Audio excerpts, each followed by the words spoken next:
আসসালামু আলাইকুম ওরহমতুল্লাহ। হ্যালো ভিউয়ার্স, আজকে কথা বলবো আবির চৌধুরীকে নিয়ে। গত 3 দিন আগে তিনি ইউটিউবে একটি নাশিদ আপলোড করেছেন, যেই নাশিদটিতে শ্রোতাদের যৌক্তিক দুটি আপত্তি রয়েছে। একটি হচ্ছে লিরিক্সে, দ্বিতীয়টি হচ্ছে মিউজিকে। লিরিক্সে যে আপত্তি রয়েছে এটাকে তিনি সমাধান করেছেন। চলুন তার মুখ থেকে শুনে আসি। আসসালামু আলাইকুম।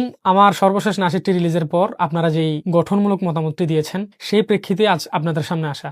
গজলটির একটি লাইন, এই বর্ষায় ভিজব দুজন, এই লাইনটিতে আপনারা যৌক্তিক আপত্তি জানিয়েছেন। সত্যি বলতে লিরিকটি গাওয়ার আগে আমার নিজেরও কিছুটা খট্টা লেগেছিল, কিন্তু গীতিকার ভাইয়ের সাথে কথা বললাম এবং তিনি কয়েকজন আলেমকে দেখিয়েছেন। সাহিত্যিক দৃষ্টিকোণ থেকে তারা বলেছিলেন তারা কোনো সমস্যা পাননি। সেই থেকে আমি গজলটি গেয়েছিলাম, কিন্তু রিলিজের পর আপনাদের অনুভূতি দেখে আমি গভীরভাবে উপলব্ধি করেছি যে কোনো ব্যাখ্যার চেয়েও প্রিয় নবী সাল্লাল্লাহু আলাইহি সাল্লামের শান ও আদবের বিষয়টি সবচেয়ে বেশি স্পর্শকাতর। রাসূল সাল্লাল্লাহু আলাইহি সাল্লামের প্রতি সম্মান আমার কাছে যে কোনো কাজের চেয়ে ঊর্ধ্বে। তাই আপনাদের অনুভূতির প্রতি শ্রদ্ধা রেখে আমি আমার নাশিদটি ইউটিউব থেকে প্রাইভেট করে দিচ্ছি। আপনারা শুনলেন লিরিক্সের সমস্যাটা উনি সমাধান করেছে, কিন্তু আরো খুশি হতাম যদি মিউজিকটাও ডিলিট করে দিতেন, কিন্তু তিনি এটি করেন। অথচ তিনি নিজেই বলেছেন রাসূলের সম্মান তার কাছে যে কোনো কাজের ঊর্ধ্বে। তাহলে রাসূলকে নিয়ে গাওয়া সেই নাশিদটিতে মিউজিক ব্যবহার করা কতটা যৌক্তিক হতে পারে আপনারাই বলেন। যেখানে ইসলাম বাদ্যযন্ত্রকে হারাম ঘোষণা করেছে, নবীজি সাল্লাল্লাহু আলাইহি ওয়াসাল্লাম বাদ্যযন্ত্রকে নিষেধ করেছেন, সেখানে রাসূলকে নিয়ে গাওয়া নাশিদটিতে বাদ্যযন্ত্র ব্যবহার করাটা কতটা যৌক্তিক হতে পারে আপনারাই বলেন। চলুন এবার তার সেই নাশিদটি শুনে আসি।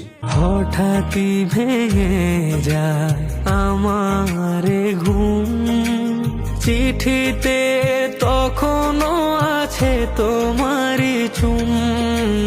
হঠাৎই ভেঙে যায় আমার ঘুম, চিঠিতে তখনও আছে তোমারই চুম। স্বপ্ন সত্যি হবে কবে, চোখের বাদল কবুল হবে। কেঁদে চলে দুটো নয়ন, এই বর্ষায় ভিজবে মন। দর্শক, আমি বুঝতে পারছি না এটাকে আমি গান বলবো নাকি গজল, কারণ এটি গানের থেকে কোনো অংশে কম না। এটা বোঝার জন্য আমাদেরকে একটা গান শুনতে হবে। চলুন আমরা একটা গানের অডিও ক্লিপ শুনে আসি।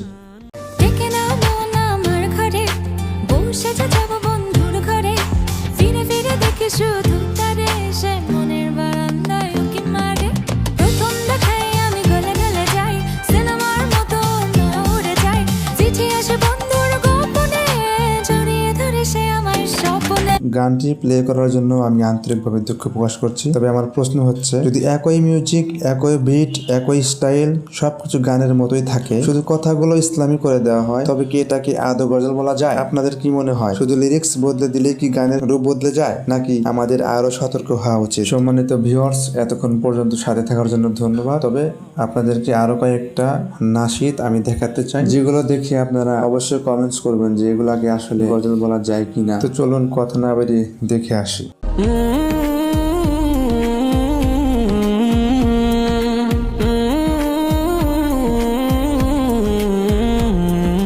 পাহাড়ের দিকে যদি দৃষ্টি ফেরায়, ঝর্ণার জলে যেন নিজেকে হারায়। বৃক্ষলতায় যদি ফিরে তাকাই, তোমার মহিমার যেন শেষ নাই। হৃদয় টানেছে ওঠে আলহামদুলিল্লাহ। গুনাহের রোগ হতে কবে আমি পাবো শিফা। গুনাহের রোগ হতে কবে আমি পাবো শিফা। পারি না থাকতে আমি একাকী আঁধার ঘরে, পারি না থাকতে আমি একাকী আঁধার ঘরে। মতো এত সুখী নয় নয়তো কারো জীব কি আদর স্নেহ ভালোবাসা জড়ানো মায়ার বাঁধন জানিয়ে বাঁধন ছিঁড়ে গেলে কভু আসবে আমার মরণ জানিয়ে বাঁধন ছিঁড়ে গেলে কভু আসবে আমার মরণ আমার মতো এত সুখী নয়তো কারো জীব ছাড়া ওই রাঙা মাটির পথ আমার মন ভোলায় রে।